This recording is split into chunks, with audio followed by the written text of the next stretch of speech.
Hi, I'm Linda from Bethel United Methodist Church in Mound, Minnesota. I'm here with one of my fellow committee members, Rachel, and we are here to talk about our journey to becoming a reconciling church. Rachel, a year ago, the idea of becoming a reconciling congregation wasn't even on Bethel's radar.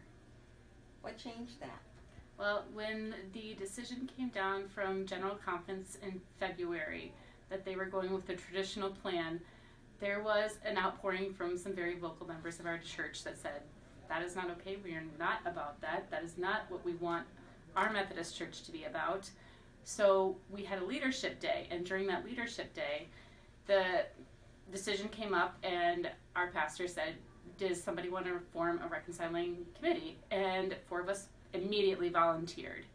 And from there, we had a member, Liz, who went and researched it with another member, Sophia, and they came together and figured out what steps we needed to take to start that process. What was our first step? Towards becoming reconciling congregation, you might have to help me here. The first step, I think, that we decided was that we needed a welcoming statement for people to vote on. That, along with trying to get a poll of where our congregation was in this process.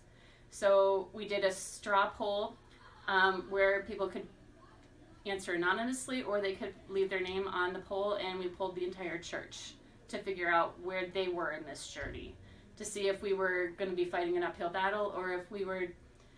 It's a taboo topic. Not everybody talks about this, so we weren't entirely sure where our congregation stood.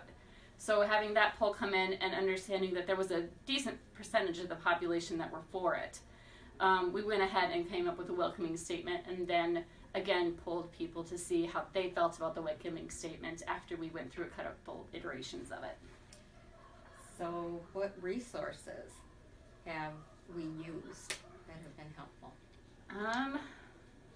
Liz and Sophia might be more helpful to this, but I know that they went to, it was there's a reconciling network, and from there was some step-by-step processes that they could follow, and they did amazing research for us and came up with an entire booklet. From there, they also reached out to the network, and they went to a couple of the events. You went to some of the events, right? Mm-hmm. And figured out what the track was and what process we needed to go through in order to get to be a reconciling congregation. Very helpful.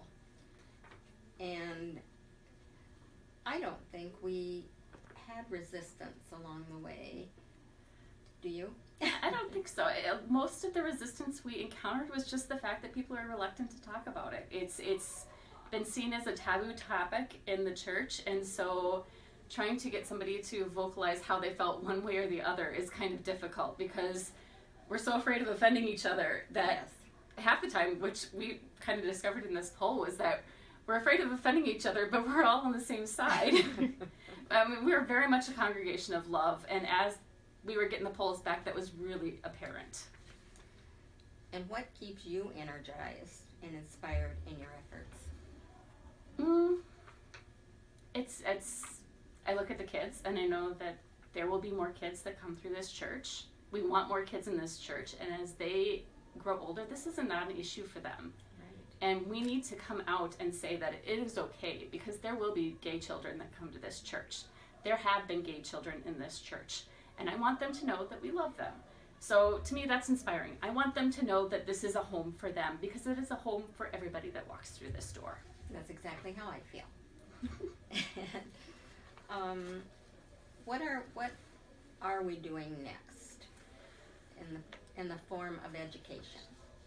We are currently working on coming up with a video for a viewing of a video. What is it called again? It's For the Bible Tells Us So. And it's about gay relationships and gay relationships with the Bible and how those work and coming through that process. And we really want to have an education piece where we do it quarterly or whatever, where we talk about different gay lesbian issues, or where we talk about different issues with ethnicity or with immigration. We really kind of want to address it and it be a learning educational piece.